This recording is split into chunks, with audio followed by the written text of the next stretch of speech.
અમારે ત્યાં મુખ્યમંત્રી માતૃશક્તિ યોજનાનો માલ આવે છે, આંગણવાડી મહિલાઓને આપવાનો અને સગર્ભા મહિલાઓને એ લોકો આપે છે. એક બે છેલ્લા વર્ષોથી આવે છે, પરંતુ આ વર્ષે આ મહિનામાં જૂન મહિનામાં 28 તારીખ માટે માલ આવ્યો હતો. અમે આંગણવાડી મહિલાઓને બોલાયા હતા.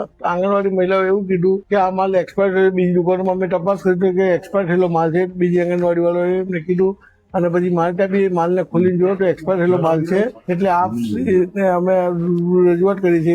ગોડાઉન મેનેજરને અમે રજૂઆત કરી અને જોનલને બી રજૂઆત કરી કે તમે એમની પાસે લખાવીને લઈ લો, અમે માલ ઉઠાવી લઈશું. હજુ સુધી મારે કોઈ માલ ઉઠાવ્યો નથી. અને હવે આ મહિના પાછું તેલ આવ્યું છે.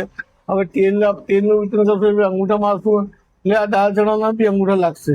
હવે દાળ ચણા મારે પછી એ લોકો ના લઈ જાય તો અમારે ક્યાં સુધી રાખી મૂકવાના? એ બદલવા તૈયાર થતા અમે શું કરી શકીએ? તમારી અંદર કેટલી આંગણવાડી? મારા અંદર 24 આંગણવાડી દુકાનમાં 24 આંગણવાડીનો માલ આવે છે. 2311 કિલો ચણા છે, 1980 કિલો દાળ છે. કયા કયા અધિકારીને તમે ગોડાઉન મેનેજરને અને અહીંયા ઝોનલ ઓફિસર શ્રી જીતુભાઈ કાવરને.